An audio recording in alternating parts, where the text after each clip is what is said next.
Hello, this is Shaji Brahman Sharkar. Welcome to my class. Today we'd like to talk about the law of sines. So the law of sines states that we're gonna have sine of A, capital A, over smaller a equal to sine of capital B over smaller b is equal to sine of capital C over smaller c.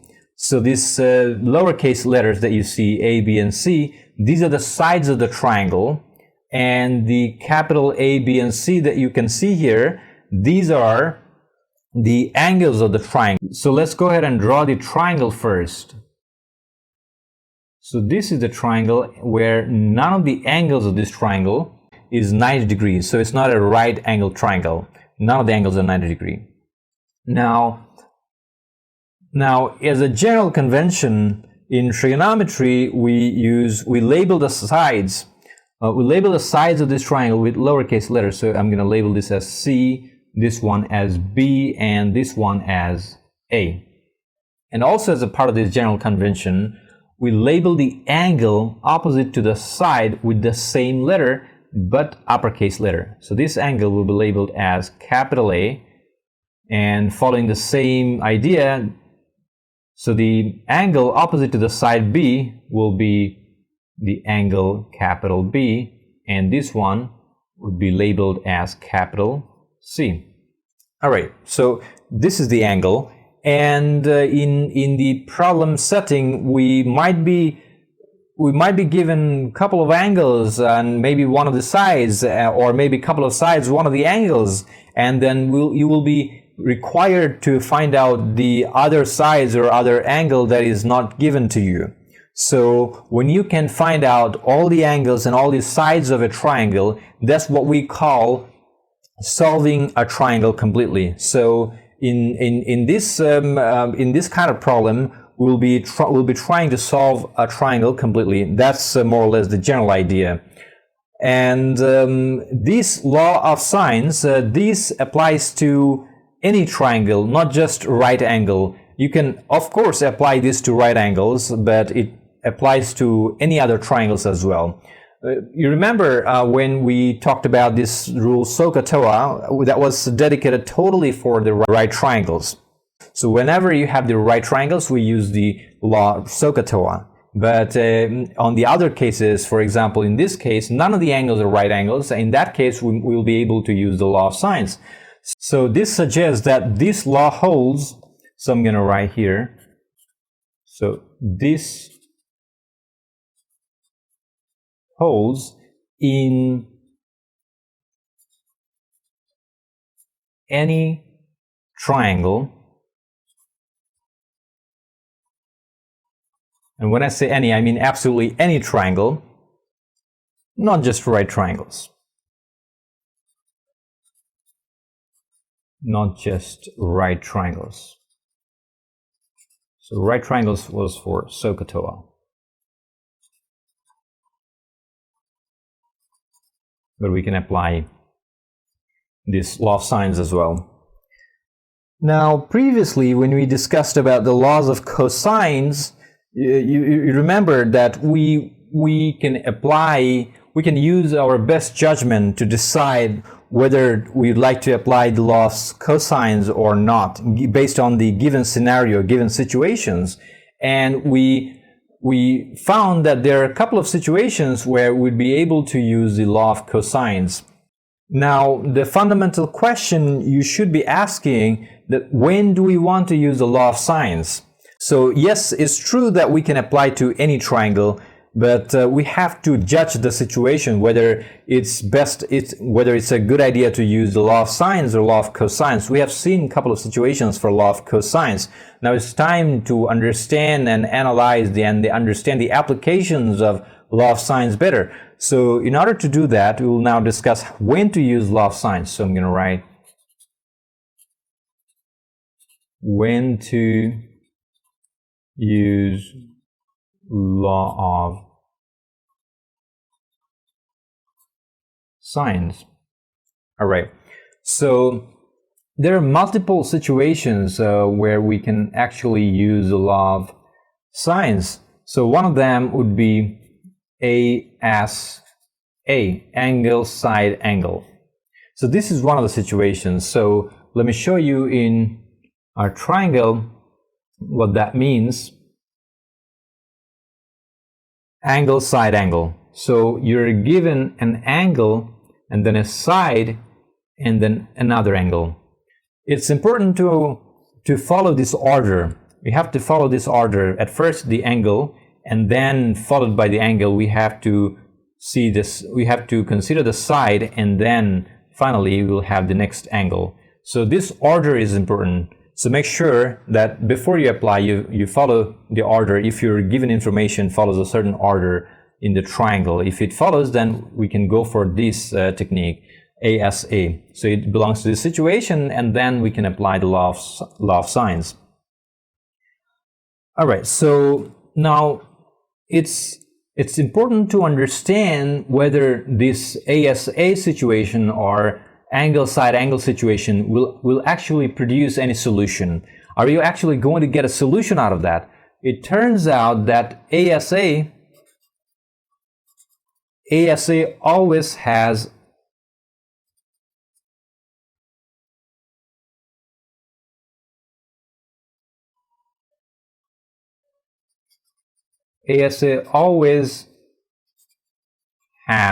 a unique solution.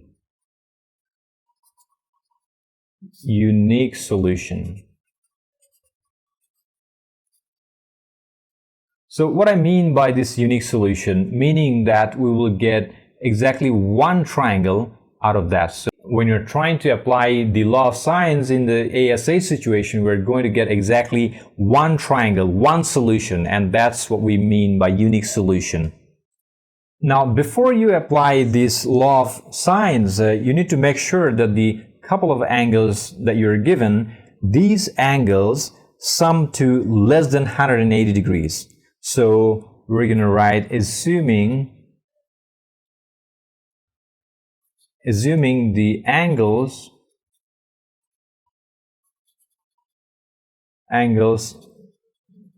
sum to less than 180 degrees. If this couple of angles they sum up to more than 180 degrees, then of course those are not the angles of triangles, because we know that the sum of all three angles of a triangle will be 180 degree. So it's no surprise that they have to sum up to less than 180 degree. So in that situation, we can go ahead and try to apply this law of sine. I'm gonna write ASA because this is the problem setup we will have. We have to check some of these things before we apply law of sines. Now, another situation we might see is SAA, side angle angle. So let's see that on a triangle. So this is the triangle, and you're given one of the sides, and then one angle, and then another angle. So it's SAA situation. It's again very important to follow this order. Side comes first, and then angle, then the next angle. So in this case, we are wondering again whether we will have a solution or not. So it turns out that SAA, this situation always has a unique solution.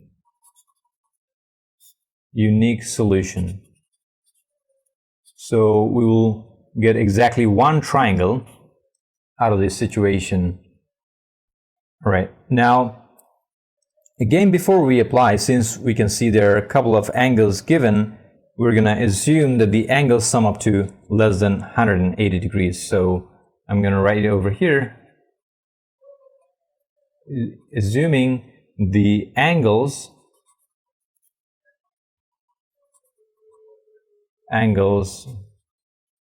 sum to less than 180 degrees. For you, it's important that you check whether they sum to less than 180 degrees.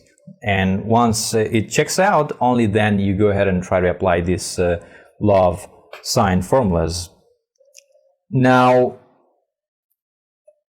the next situation is slightly more complicated. The next situation is SSA. So when you're given side-side angle, this situation is a bit more complicated than the aforementioned situations. So in this situation, let's see what we have. So in the triangle, we can see we're given a side.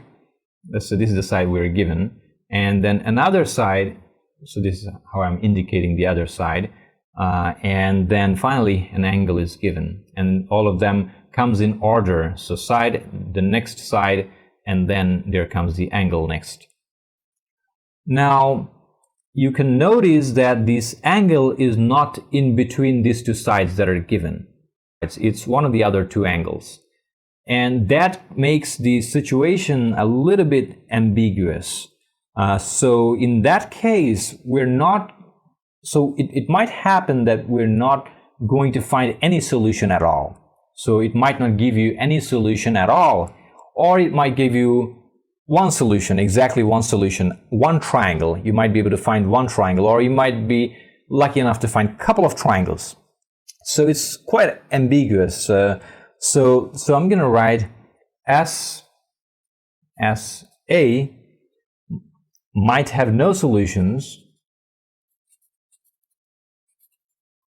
might have no solution, which means we won't be able to construct any triangle out of that, or we might be able to construct one solution, meaning we can construct one triangle out of that, or it might even be the case that we are going to be able to find two triangles out of that. It's a little bit complicated, it's a little bit ambiguous case, and we'll see why it is when we try to solve a problem related to that. Now it's important to note down another situation where we'll be given all three angles of the triangle. So you're given AAA, which means if you look at the diagram, if you draw the triangle and you're given all three angles of the triangle. So you know all the triangles, but do you have any information about any of the sides? You don't know the length of the sides at all. So if you like to blow up this triangle to a bigger triangle, or if you like to shrink this triangle to a smaller triangle, in either case, the angles are not going to change at all. You are going to be left with the same angles. So the angles are not going to change, but the sides are going to change. But we don't have any information about the sides. So essentially, we're going to get the similar triangle because it will be proportionate. So all these angles will be proportionate. So this angle is equal to this angle. So this angle is equal to this angle. This angle is equal to this angle. So all these angles are the same. So it doesn't make any difference in the angles of the triangle. In that case, we are definitely going to have many solutions. In fact, infinitely many solutions, because we can blow it up to infinity. So we will have infinitely many solutions in that case. So they're basically producing similar triangles which are proportionate to each other. So I'm going to write AAA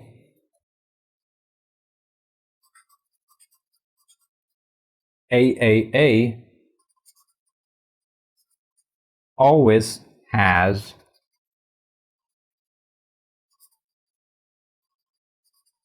infinitely many solutions.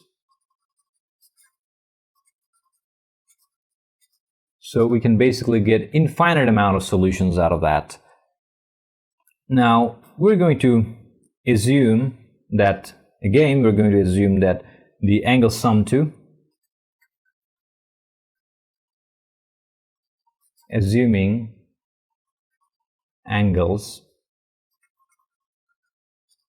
sum to 180 degrees, because in this case all three angles are given, and sum of all three angles of a triangle must be 180 degrees, and if they don't sum up to 180 degrees or even bigger, they're not the angles of a triangle. All right, so but the point here is that the triangles are proportionate or all similar. It doesn't matter how many triangles we can produce out of that. All of them are going to be similar or proportionate to each other. So I'm going to write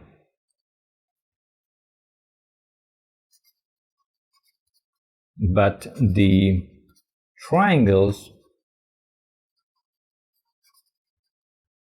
are all similar. They're all proportionate to each other. So we are essentially going to get the same angles in each of the cases. Doesn't matter if we blow up to infinity or shrink it down to a very small triangle like this one or even smaller. So we discussed 4 situations, as you can see. The first 3, this one, and this one. First 3 are commonly seen, but the last one is rarely seen. It's an important idea that we might be able to get infinitely many solutions out of that. So all of these are important in a sense. So we will be given some information, some angles and some sides, not all of them, and we will be required to solve the triangles. So we can judge the situation, which situation we are currently in, and based on our judgment, we can basically apply the law of sines. Now, if it is not within these situations, if we are given a situation or come across a situation that doesn't look like any 4 of these, but the other situation that we discussed in the previous lecture for the law of cosines, we might also be able to law of cosines. So, for example, you start solving a problem, and where based on the given information, you see that you can apply law of cosine. So you just apply law of cosine.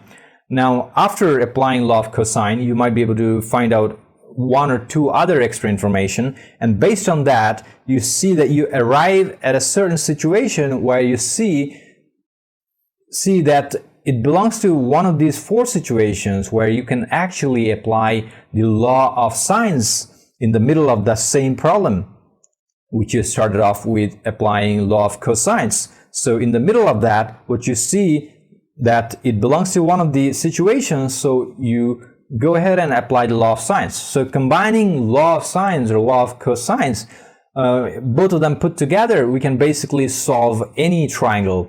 So by solving any triangles means finding all the angles and all the sides of a triangle, and that's what the idea of law of sines and law of cosines is. And we apply, oftentimes we will apply them separately, and oftentimes you'll see on the single problem both these laws are applicable, so we can apply and solve the triangle. That's pretty much what the idea for today's lecture is all about. So see you in the next lecture.